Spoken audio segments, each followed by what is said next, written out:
Graça e paz do nosso Deus, mais uma exposição bíblica e hoje nós teremos um encontro muito especial. Hoje nós falaremos de algo que eu gostaria de falar para você que sempre tem entrado no canal para poder se alimentar da palavra de Deus. Hoje eu quero falar sobre como estudar a Bíblia de forma infalível. É exatamente isso, querido. Nós queremos falar hoje sobre isso e queremos usar o texto bíblico de Josué no seu capítulo 1, verso 8. Mas de introdução eu gostaria de falar com você, querido, tenho certeza que você há muito tempo você tem o desejo de ver as Escrituras de forma diferente, você quer ter o conhecimento, você quer pegar todas aquelas partes, aquelas passagens que de repente vão edificar a sua vida e às vezes você para nela e fala assim, meu Deus, o que será que estava querendo ser dito nessa passagem aqui? Ou o que seria? Eu vou dar um exemplo aqui. Quando Jesus então vai falar ali sobre o jovem rico, ele fala, é mais fácil um camelo entrar no buraco de uma agulha do que um rico entrar no reino de Deus. Bom, você se perguntaria muitas coisas. Queridos, isso é só uma das partes, mas eu tenho certeza que você tem o interesse de aprender a palavra de Deus, porque ela é vida, ela é lâmpada para os teus pés e luz para o teu caminho. Então, queridos, sem delongas, vamos falar como você pode estudar a palavra de Deus de forma infalível. Vamos entregar o ouro e também vamos falar aquilo que é bom você evitar, porque não vai te ajudar. Tá bom, queridos? Mas antes de mais nada, vamos ler o que diz Josué, capítulo 1, versículo 8. Não se aparte da sua boca o livro desta lei. Antes medita nele de dia e de noite, para que tenhas cuidado de fazer conforme a tudo quanto nele está escrito. Porque então farás prosperar o teu caminho e serás bem-sucedido. Queridos, essa palavra de Josué, ela tem um significado muito importante. E olha que ela é muito parecida com o Salmo 1. Se você for olhar, você vai ver que lá vai falar sobre prosperidade, sobre aquele que medita na lei do Senhor de dia e de noite. Mas tem outras partes que fala também sobre não se assentar na roda dos escarnecedores e outras coisas mais. E é muito interessante você entender sobre isso. Mas eu gostaria de dar ênfase a essa palavra, porque vejo que aqui está sendo dito. Fala que não pode se apartar dos seus lábios o que está dizendo a lei deste livro. Ou seja, deve-se meditar nessa lei o tempo todo. E os seus lábios devem sempre estar meditando, proclamando o que nele está. E também tem que ter cuidado para fazer ou ter a sua prática conforme tudo que nele está escrito. Não pode sair nem para a direita e nem para a esquerda. E isso vai fazer o quê? Vai ter a consequência de que a pessoa tenha, sim, um caminho próspero e seja bem-sucedido. E aí nós temos que entender o que seria aí ser bem-sucedido e prosperidade. Mas hoje não é o nosso tema. Eu só quero dar essa ênfase para você entender que conhecer a lei do Senhor, andar conforme ela diz e, mais do que isso, meditar o tempo todo nela, traz muitos benefícios. Então, vamos aqui aos conselhos que eu quero dar para você que quer meditar na palavra e quer aprender. E vamos falar isso em sequência. Número 1. Você deve separar, querido, um lugar tranquilo.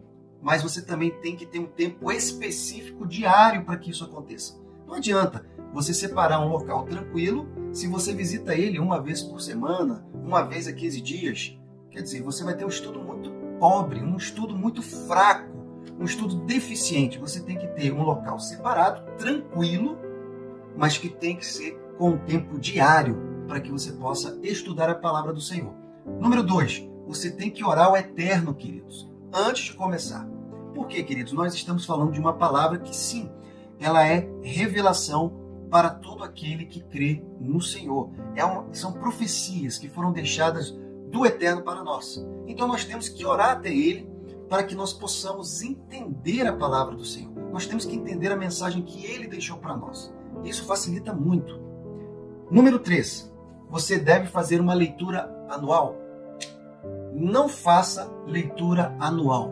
Queridos, parece uma coisa assim, você está indo contra a leitura anual, ler a Bíblia em um ano. Bom, de certa forma, eu vou dizer que sim, e vou explicar o porquê. Queridos, eu já vi e já ouvi muitas pessoas que falaram para mim, eu já li a Bíblia 10 vezes, eu já li a Bíblia 20 vezes, e nas vezes em que eu fui falar sobre coisas simples, simplórias, que estavam contidas na palavra do Senhor, a pessoa não sabia. Até mesmo livros que são contidos de profetas menores, que tinham palavras importantíssimas, a pessoa já nem lembrava. Por quê? Porque ler é muito diferente de estudar. Estudar a palavra de Deus é outra situação. A leitura é importante? É.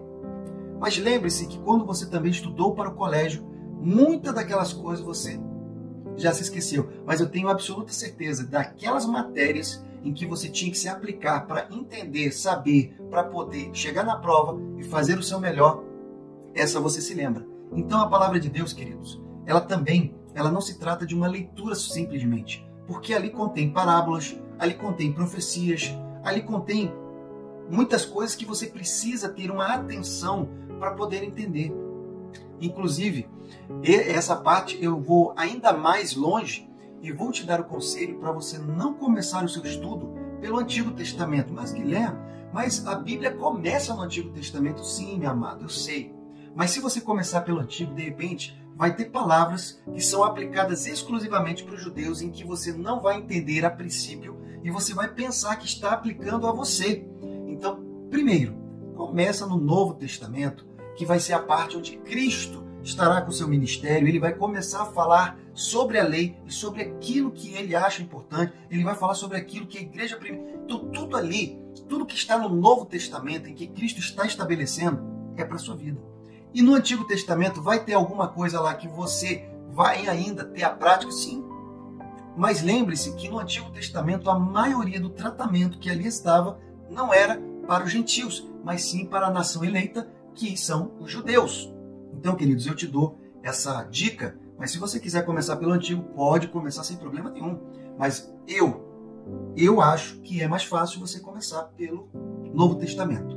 Dica número 4, queridos. Eu acho que você deve sempre fazer, nunca tenha pena de sublinhar, de rabiscar e até mesmo de escrever na sua Bíblia.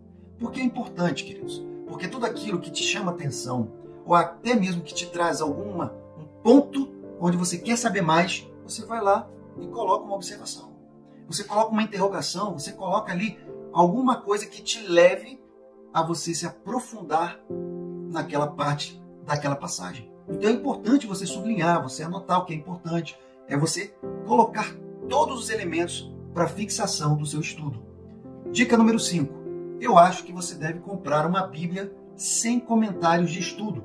E por que eu estou dizendo isso, queridos? Porque eu sei que muitas pessoas que estão estudando, e principalmente aquelas que estão começando ainda na caminhada cristã, ela acabou de vir para o reino e quer conhecer muito mais agora o Senhor. Então elas começam a ver aqueles comentários bíblicos e elas ficam refém daqueles comentários. E às vezes nem sempre aquele comentário bíblico que está ali é condizente. Então, não fique preso a comentários. Primeiro, compre aquela Bíblia onde você vai ter concordância. Ok, mas não precisa ter os comentários. Para estudar, estude numa Bíblia que não tenha comentários, onde você vai construir todo o seu estudo e até mesmo os seus comentários. E eu dou aqui também, pelo menos, 2 referências de Bíblia que você pode comprar. Compre a NVI e a Nova Almeida. São 2, tem mais, mas essas 2 possuem a tradução bem fiéis ali ao original. Então você vai ter vai ser fidedigno o que você vai estar lendo. Não vai ter, de repente, uma tradução que sai um pouco do contexto, que de repente vai falar aquilo que você vai acabar te atrapalhando no entendimento, ao invés de te ajudar. Mas, Guilherme, tem isso? Tem Bíblia que hoje está tão facilitada que ela tem uma tradução tão aberta que acaba te atrapalhando ao invés de te ajudar. E eu vou para a dica número 6, queridos. Eu acho que você deve comprar materiais de apoio. Por quê? Eu vou te dar um exemplo. Se você começa a ler pelos livros sinóticos, a primeira coisa que você vai falar, o que é livro sinótico? Quando eles foram escritos? Por quem eles foram escritos? E isso não está, está na Bíblia, mas você vai ter um pouco de dificuldade. O que é livro sinótico você não vai entender. Então você vai ver ali nos livros de apoio o que é isso. Quando foram escritos, você vai encontrar, mas vai ter mais dificuldade. Quando você tem um livro de apoio, você vai ter mais facilidade de entender em que época isso foi escrito, quem foi escrito e para quem esses livros foram destinados. Tudo isso ajuda no seu raciocínio e no seu entendimento para poder estudar a palavra de Deus. Queridos, são dicas assertivas, diretas, sem curvas. Número 7. Se puder, queridos, não leia a Bíblia pulando.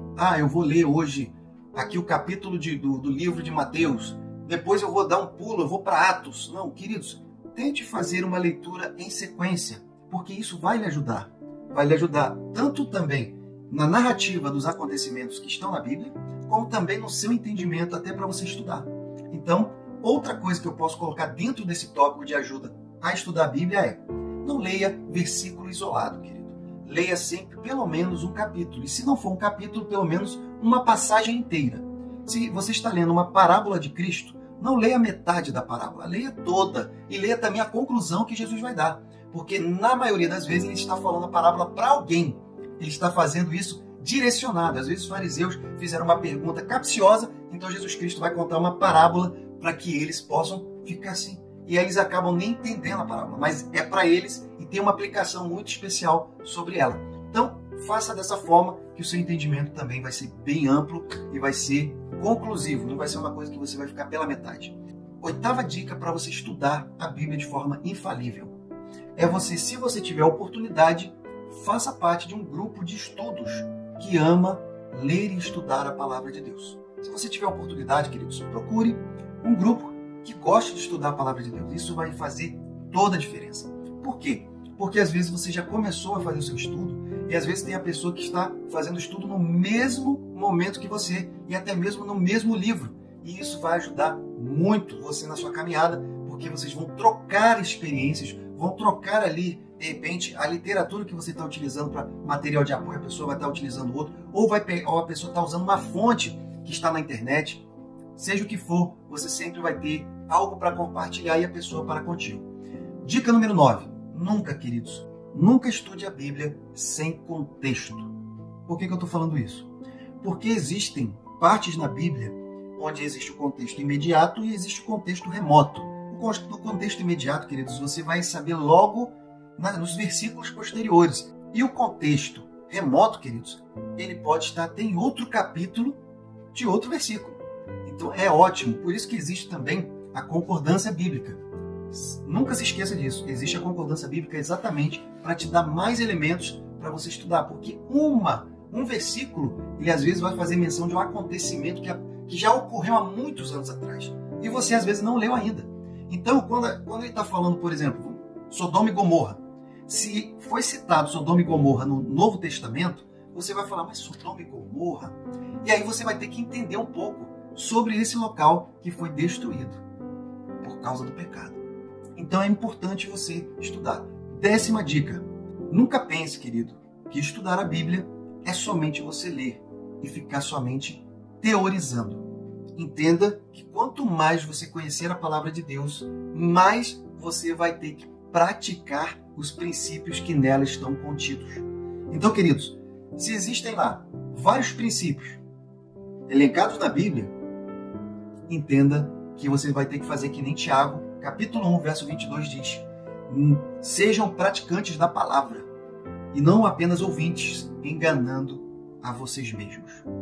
Isso é muito importante você saber, e principalmente porque também Jesus, em Mateus 4,4, ele diz o seguinte: nem só de pão viverá o homem, mas de toda a palavra que procede da boca de Deus. Então, o viver é você vivenciar, é você estar ali na sua prática de vida, em todas as suas atitudes. Nem só de pão é só o alimento, nem só de pão, a palavra não é só para alimentar você. Se a palavra é lâmpada para os teus pés e luz para os teus caminhos, que se encontra no Salmo 119, capítulo 105, que diz essa palavra, saiba que em tudo, no seu caminho, você só vai ser iluminado se você tiver a palavra de Deus. E eu espero muito que você esteja bem atento a todas essas dicas que eu dei hoje, exatamente porque elas são preciosas, elas são práticas, elas são da minha experiência, que eu tive há mais de 20 anos estudando a palavra de Deus. Foi difícil e algumas coisas eu acabei não seguindo esse checklist, mas hoje estou passando para você o que eu experimentei que deu super certo e hoje é bênção na minha vida e eu pratico fielmente e estou sempre estudando. Nunca deixarei de estudar a palavra de Deus. E espero que você venha comigo ser um estudioso, uma pessoa dedicada a conhecer as Sagradas Escrituras. Que o Senhor lhe abençoe, lhe guarde, hoje e sempre, em nome de Jesus.